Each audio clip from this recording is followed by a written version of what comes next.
जो राम को लाए हैं हम उनको लाएंगे।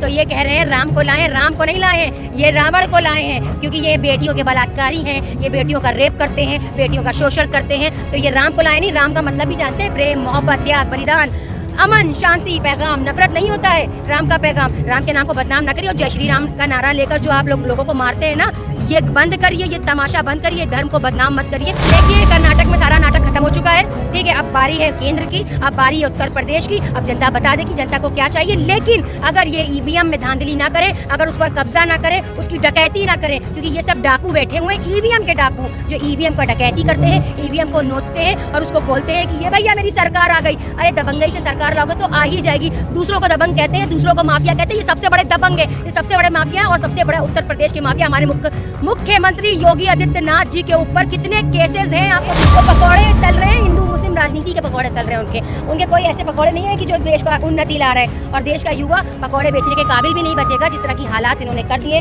अडानी अंबानी के चमचे ये बन चुके हैं, इनको कुछ आता नहीं। जड़ों में बैठ कर टहलते, जापान और रशिया की सैर करते हैं, और इंडिया वाले भूखे मर रहे हैं, भुखमरी की कगार पर आ गए। रोजगार है नहीं, शिक्षा है नहीं, सुरक्षा है नहीं, महिला का सम्मान है नहीं, तो आप दे क्या पाएंगे। ऐसा है, अपनी इस कुर्सी से इस्तीफा दे दीजिए। और राम राज लाने की बात करते हैं तो राम राज का माना है त्याग के, बलिदान के। उन्होंने अपने भाई के लिए बलिदान दिया था, तो आप हम हिंदू मुस्लिम भाइयों के लिए अपना बलिदान दे दीजिए और आप इस्तीफा दे दीजिए और हट जाइए। बस यही है। ये सिर्फ एक नौटंकी है, एक भ्रम है। ये हमारे हिंदू भाइयों को भ्रम में फैलाया जा रहा है। इनको हिंदू राष्ट्र ना ये इस्लामिक बन सकता है ये मुल्क, ना ये हिंदू राष्ट्र बन सकता है। ये भारतवर्ष, ये भारत देश है और ये मोहब्बत से चलेगा। असलियत तो देश की यही है, ये डिजिटल नहीं है। ये बिल्कुल फ्लॉप इंडिया बनाने की कोशिश कर रहे हैं। बस यही इनका मकसद है कि फ्लॉप इंडिया बनाना चाहते हैं। इससे पहले देश के हालात और बिगड़े, सत्ता परिवर्तन होना चाहिए, सत्ता को बदला देना चाहिए और इनको नीचे उतरना चाहिए और अगर देश का प्रधानमंत्री चाय बेचने वाले और ऐसे लोगों के हाथ में सत्ता दे दी जाएगी ना, तो सत्ता का तो बुरा हाल होगा, देश का बुरा हाल होगा। कि ये मनमानी नहीं चलेगी और ये सरकार नहीं चलेगी। 2024 में आपको मजा चखना होगा और जनता अपने वोट से आपको चोट देगी। और ये जनता जागरूक है, ये पढ़ने वाली नहीं है हिंदू मुस्लिम में। ये मंदिर मस्जिद का नाटक आपका नहीं चलेगा, ये खत्म करिए। ये सब बातें हैं, स्लोगन है, और मैं यही चाहती हूँ कि जनता छाप बदहाल करना चाहती है, जनता के हाथ में कटोरा लाना चाहते हैं। बार बार जनता अपने नोटों को चेंज करे, बार बार अपनी करेंसी को चेंज करे। ये कौन सा तरीका है, ये कौन सा कानून बताते हैं, ये क्या करना चाह रहे हैं आखिर ये मोदी सरकार करना क्या चाह रही है। ये बताए, इसका मोटिव नहीं समझ में आता, इसका नैरेटिव समझ में नहीं आता है। आखिर ये चाह क्या रही है। ये रोजगार पे बात नहीं करती है, शिक्षा पे बात नहीं करती है, सुरक्षा पे बात नहीं करती है। ये क्या करती है, नोट चेंज करती है, करेंसी चेंज करती है। जाकर देखिए हमारा रुपया कहाँ गिर गया है। रुपया का कोई भी वैल्यू नहीं है, कोई भी अहमियत नहीं है। तो आज ये क्या है हो रहा है, ये गलत कर रहे हैं। ये मोदी सरकार की एक सोची समझी साजिश है। इनको सत्ता पानी, सत्ता के लालची लोग हैं, इसलिए इन्होंने 2000 का नोट बंद करके अपने आप को गबन करके ब्लैक मनी को व्हाइट कैसे किया जाता है ये इनको बड़े अच्छे से आता है। तो इसीलिए ये नोट की बंदी करते हैं और चालाकी से अपने नोट का धन अपने पास दबा कर रख लेते हैं और उसी धन के जरिए से ये अपने सत्ता पाना चाहते हैं। हमेशा कोशिश तो करते हैं कि मोदी सरकार जो है विकास कर रही है, देश में विदेशों में मोदी का डंका। कोई विकास नहीं है, सब विकास के नाम पर झूठा नाटक है और झूठ बोलते हैं ये। और विकास तो कहीं दिखाई नहीं दे रहा है। बस देख रहे हैं आप क्या बदहाली छा रही है। आप भी खड़े हुए हैं, हमारे मीडिया बंधु किस तरह से अपने सब्सक्राइबर को कोशिश करते हैं बढ़ा लिया जाए। अच्छा लगता है, कम से कम आप मेहनत कर रहे हैं। वो तो युवा पीढ़ी को क्या करते हैं कि वो काहिल बना रहे हैं। 80 करोड़ जनता को राशन देके काहिल बना रहे हैं। आत्मनिर्भर युवा कौन है, आप जैसे लोग हैं जो आज अपने लिए जी रहे हैं और अपनी मेहनत से यहाँ धूप में आकर कवरेज करते हैं, अपनी इंटरव्यू करते हैं, अपने आप को साबित करते हैं कि देखो हम भी मेहनत कर रहे हैं। ये है मेहनत वो नहीं कि घर में बैठकर राशन सड़ा कर दे रहे हैं। मोदी जी पकौड़े तलने का तो अच्छा रोजगार नहीं, देखिए वो पकौड़े तल के चाय बेच के वो प्रधानमंत्री बन गए। और अगर देश का प्रधानमंत्री चाय बेचने वाले और ऐसे लोगों के हाथ में सत्ता दे दी जाएगी ना, तो सत्ता का तो बुरा हाल होगा, देश का बुरा हाल होगा। जीडीपी डाउन हो चुकी है, रोजगार है नहीं, शिक्षा है नहीं, बेरोजगारी की मारामारी है। भी बैठे, इससे पहले किसान भी बैठे थे। तो ये तो इनका मामला चलता ही रहेगा। ये हमको धरने पर बैठाते हैं, हमसे हमारी मेहनत को जाया करते हैं। कितने लोगों की, किसानों की ज़मीनों को छीन लिया जाता है, जब्त कर लिया जाता है, उसकी कोई सुनवाई नहीं। बलात्कार हो जाते हैं, रेप हो जाते हैं, उसकी कोई सुनवाई नहीं। भ्रष्टाचार चल रहा है, उसकी कोई सुनवाई नहीं। बस कहते हैं हम भ्रष्टाचार दूर करें, माफिया दूर करें। वो माफिया दूर नहीं करे, फिर एक समुदाय के पीछे पड़े हुए, वो हिंदू मुस्लिम वर्सेस हिंदू मुस्लिम करना चाहते हैं। तो इसलिए वो हिंदू मुस्लिम की राजनीति सेक रहे हैं, वो पकौड़े तल रहे हैं, हिंदू मुस्लिम राजनीति के पकौड़े तल रहे हैं। उनके कोई ऐसे पकौड़े नहीं है कि जो देश का उन्नति ला रहे हैं। और देश का युवा पकौड़े बेचने के काबिल भी नहीं बचेगा, जिस तरह की हालात इन्होंने कर दिए। अडानी अंबानी के चमचे ये बन चुके हैं, इनको कुछ आता नहीं। जड़ों में बैठ कर टहलते हैं, जापान और रशिया की सैर करते हैं, और इंडिया वाले भूखे मर रहे हैं, भुखमरी की कगार पर आ गए। रोजगार है नहीं, शिक्षा है नहीं, सुरक्षा है नहीं, महिला का सम्मान है नहीं, तो आप दे क्या पाएंगे। ऐसा है, अपनी इस कुर्सी से इस्तीफा दे दीजिए। और राम राज लाने की बात करते हैं तो राम राज का माना है त्याग के, बलिदान के। उन्होंने अपने भाई के लिए बलिदान दिया था, तो आप हम हिंदू मुस्लिम भाइयों के लिए अपना बलिदान दे दीजिए और आप इस्तीफा दे दीजिए और हट जाए। चाहिए, बस यही कहना है। देश में तो हिंदू राष्ट्र बोला कि देखिए, हिंदू राष्ट्र सब नाटक है। अगर हिंदू राष्ट्र वाकई मोहब्बत हो हिंदू राष्ट्र से, तो हिंदुओं के लिए आप पेट्रोल डीजल कम कर दीजिए, आप उनके लिए आटा चावल दाल के रेट कम कर दीजिए, आप उनके लिए अच्छी से अच्छी सुख सुविधा दे दीजिए हिंदू भाइयों के लिए, तो हम मान जाएंगे वाकई आप हिंदू के समक्ष और हिंदू की वाकई फिक्र करने वाले हैं। तो आप सबके लिए एक जैसा जो कानून चलाते हैं, तो ये सिर्फ एक नौटंकी है, एक भ्रम है। ये हमारे हिंदू भाइयों को भ्रम में फैलाया जा रहा है। इनको हिंदू राष्ट्र ना ये इस्लामिक बन सकता है ये मुल्क, ना ये हिंदू राष्ट्र बन सकता है। ये भारतवर्ष, ये भारत देश है और ये मोहब्बत से चलेगा, ये लोकतंत्र से चलेगा, ये संविधान से चलेगा। कोई हिंदू राष्ट्र बनने वाला नहीं। भारत डिजिटल इंडिया बनने जा रहा है। भैया डिजिटल तो नहीं बन रहा है, लेकिन बहुत हाँ, ये जो आजकल की युवा पीढ़ी आप देख रहे हैं कि क्या ही है, मोबाइल लेकर लोग आजकल मोबाइल में ही सारा वेस्ट कर रहे हैं अपना टाइम। तो कहाँ है कारोबार रोजगार? तो लोग आजकल यूट्यूब देखने से फुर्सत नहीं है लोगों को। अगर मुद्दे की बात ना देखें, बिना मुद्दे की बातों को, बहुत सी चीजें ऐसी हैं। लोग रोजगार क्यों कमा रहे हैं? ये यूट्यूब से रोजगार क्यों आ रहा है? क्योंकि बेरोजगार है ना।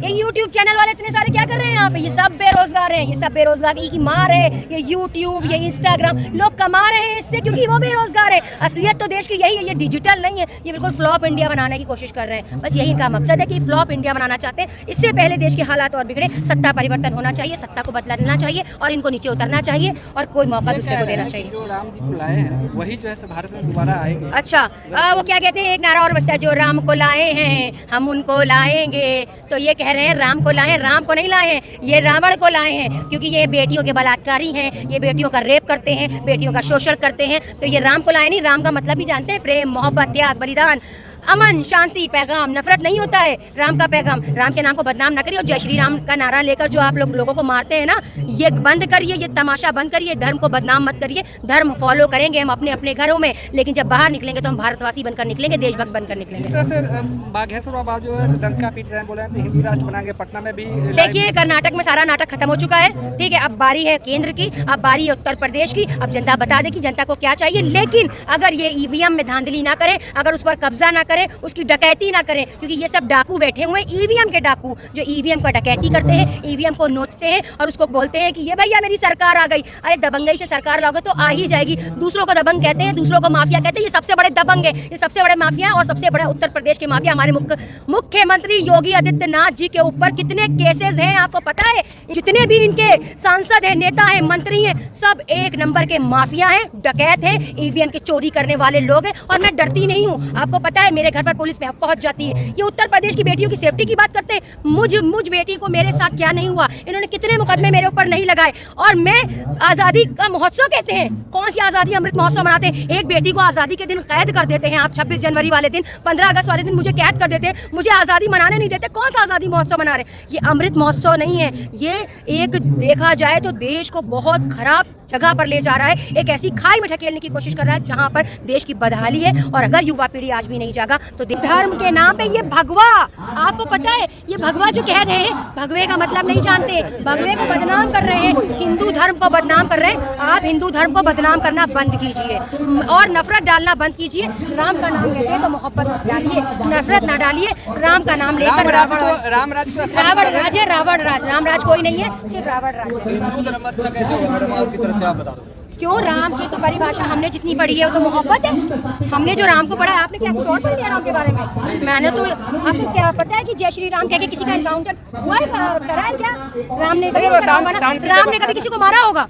जय श्री राम बोल के हेल्प करी होगी ना, लोगों की मदद करी होगी ना। राम का मतलब मोहब्बत है। ये जय श्री राम के नारे को भी बदनाम कर रहे हैं। ये नारा बदनाम करना बल्कि ये कुछ नहीं है, ये हिंदू मुस्लिम वर्सेस करना चाहते हैं। उत्तर प्रदेश से लेकर केंद्र तक ये चश्मा पहना रहे हैं धर्म का। अरे बंद करिए, ये हिंदू मुस्लिम खत्म करिए, देश खत्म हो जाएगा आपके चक्कर में। और खत्म हो रहा है देश। आप कहाँ हैं? कौन सी दुनिया में जी रहे हैं? आप कहते हैं अरे मंदिर बना दिया तो क्या मंदिर में रोजगार मिल जाएगा? सिर्फ पंडित जी को मिलेगा, बाकी किसी को नहीं मिलेगा। आसपास जो जितने लोग बैठेंगे, कुछ पंडित जी को भी तनख्वाह नहीं मिलेगी। पंडित जी का नाम लिया आपने। हाँ बिल्कुल। पंडित जी का क्या मतलब है? बेचारे पंडित जी को भी थोड़ा बहुत जो दान से मिल जाता है बेचारे को, वो ही मिल जाएगा। बाकी रोजगार तो हमें लगता है ये अंबानी नाम के चलते हैं आपकी कि रोजगार खत्म कर चुके हैं, सभी प्राइवेटीकरण हो चुका है। जो सरकारी जो कर्मचारी थे पेंशन बंद कर दिया और इन्होंने अपनी एमपीएमएल की पेंशन है वो बेवा पेंशन बंद कर दी उन्होंने।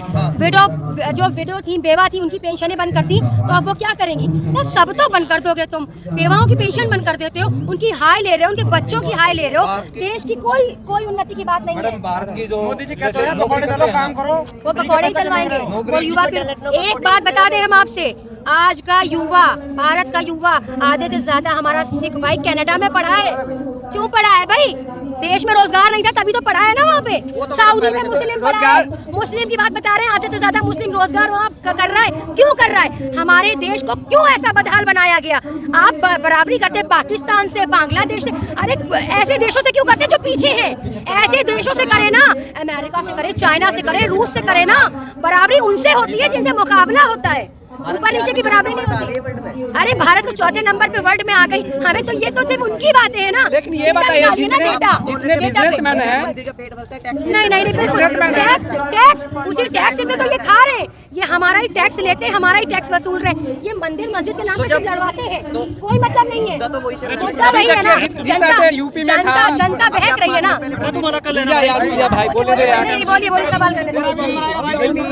हिंदू मुस्लिम लड़वा रही है, देखिए 47 की बात नहीं है, अभी तो सिर्फ इस वक्त जो अभी 47 में कौन था ये आप बता दीजिए। 47 में किसकी सरकार थी ये बता दें। बड़ा मुद्दा ये है मैडम, इस देश के अंदर नौकरी करने वाले हैं ना, वो आम नागरिक हैं, किसी जाति धर्म की बात नहीं है, वो आम नागरिक हैं। उनकी पेंशन बंद कर दी और एमपी एमएलए की पेंशन घटा दी। क्या जनता ये खड़ी क्यों नहीं हो रही? इस देश के अंदर सेवा करने के लिए एमएलए मंत्री इस वक्त उनके खजाने भरे हुए हैं।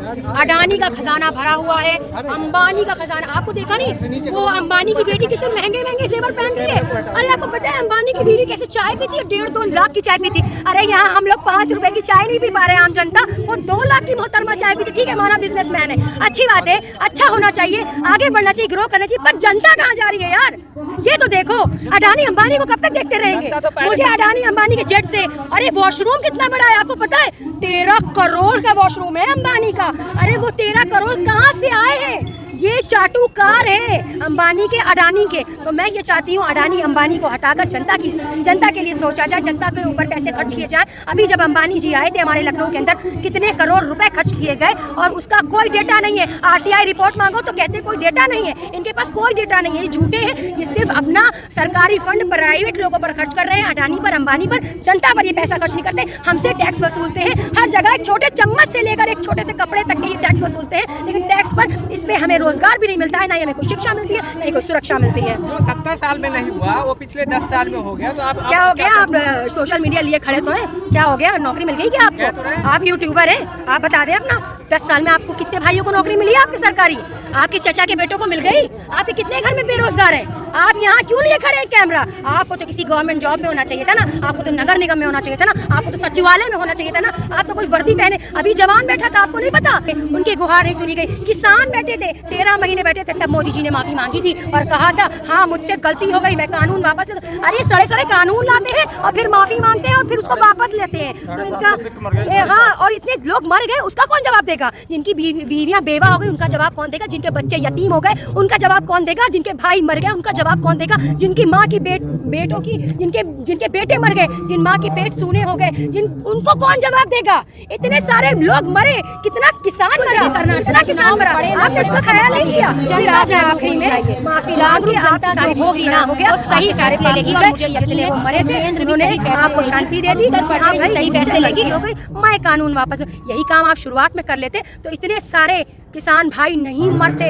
आज आप किसान भाइयों की भी दोषी हैं और पुलवामा के भी दोषी हैं, जवानों के दोषी हैं आप। आपकी असलियत यही है कि आप किसानों के दोषी, जवान की ये मनमानी नहीं चलेगी और ये सरकार नहीं चलेगी। 2024 में आपको मजा चखना होगा और जनता अपने वोट से आपको चोट देगी। और ये जनता जागरूक है, ये पढ़ने वाली नहीं है हिंदू मुस्लिम में। ये मंदिर मस्जिद का नाटक आपका नहीं चलेगा, ये खत्म करिए। ये सब बातें हैं, स्लोगन है, और मैं यही चाहती हूँ कि जनता जागरूक हो, नागरिक जागरूक हो, युवा जागरूक हो, महिला जागरूक हो। शुक्रिया, जय हिंद, जय भारत।